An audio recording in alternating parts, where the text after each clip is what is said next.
The engines belch black smoke as the ferry churns gray water into froth. A broad-shouldered figure leans out over the rail, eyeing the skyscrapers on the horizon. Nearby, a man and a woman speak in low, urgent voices. He takes her wrist gently. She is weeping softly.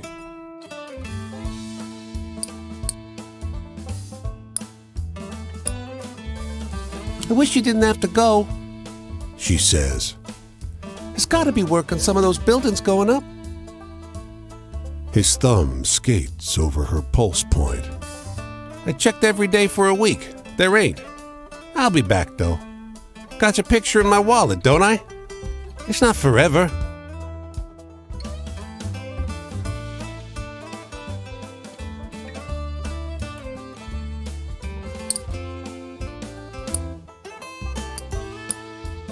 Her words are split by a sob. Might as well be. My parents didn't come to New York for this. She leans against him, the wind tousling her hair. He pulls her to his chest. I'm leaving because I gotta go. If there was another way... They stand together, close, quiet, in the stiff breeze.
The stream is a clear, reflective shade of blue, unusual in this region where bog iron colors the river's brown.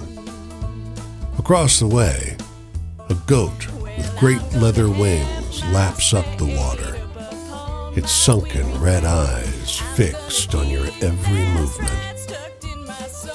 You now notice the unnatural absence of wildlife. No fish swim in the stream. No birds sing in the trees. The winged goat drinks with a forked tongue, only abstractly concerned with your presence. Over the hill, a scorched one-room house lies abandoned, 2 of its 4 walls in ruins. The goat rears up, front hooves curled, and stretches its wings out to their full breadth. The goat opens its mouth and wails, a protracted, shrill sound, indistinguishable from the cry of a human infant. It only begins to stop when you take several steps back. The winged goat doesn't follow. Instead, it lies down inside the burnt house, surrounded by portraits of a large family, glass frames stained brown from smoke. Hand in hand, this will be my tale, my vagrant song. This will be my tale, my vagrant song.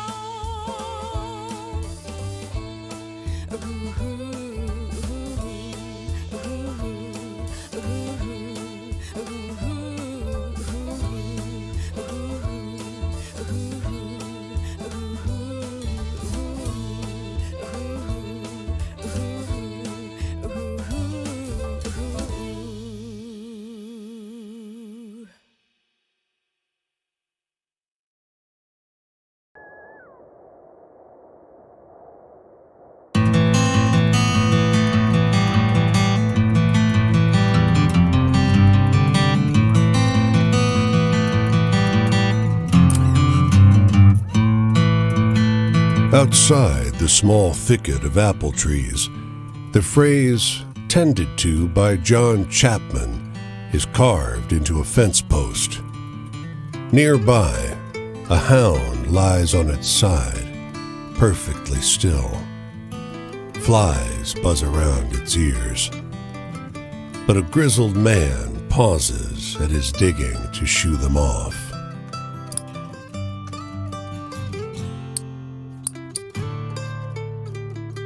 There's an extra shovel.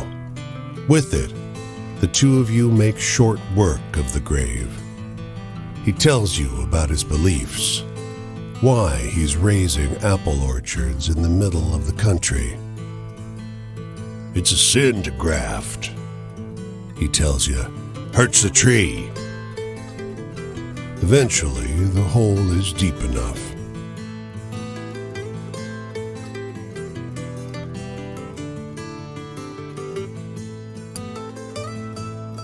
He stoops to the ground and lowers the pup into the earth. Tears flow freely. I'll see him again in heaven, he tells you. Our souls are bound by love. He wipes his eyes. I don't think I can bear to stay here, though. Maybe I'll set out again.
The mailman's uniform is dated and worn.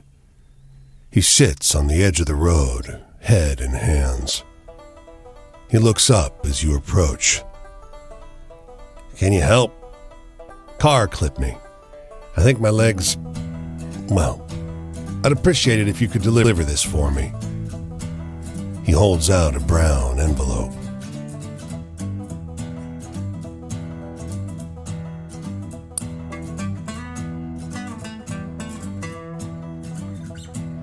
The letter's addressed to a James Gibson Sr., 120 J Street. But the city stymies you. The blocks run straight from I to K. You stop a man for directions, but he shakes his head and laughs. "Someone's playing a joke on you. There's no J Street." Over here. A woman in a brown coat overheard your question. She steers you down an alley. Someone's chalked a big orange J on one wall. I thought Clovis was late. Go left up ahead. Old Man Gibson's the third on the right. As you round the corner, the world changes. J Street is a place out of time. Like the city forgot an entire street a century ago and carried on around it, oblivious. Even the noise and bustle of D.C. can't penetrate this little pocket. The man who answers is ancient and stooped. He peers at the letter. "I think it's from my son. I don't see so well anymore. Will you read it to me?" You tear the letter open. It isn't good news.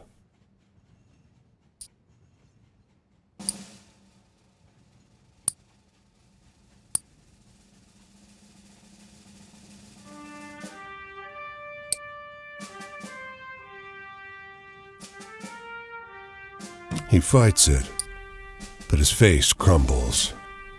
Tears roll down his cheeks. "It's better to know.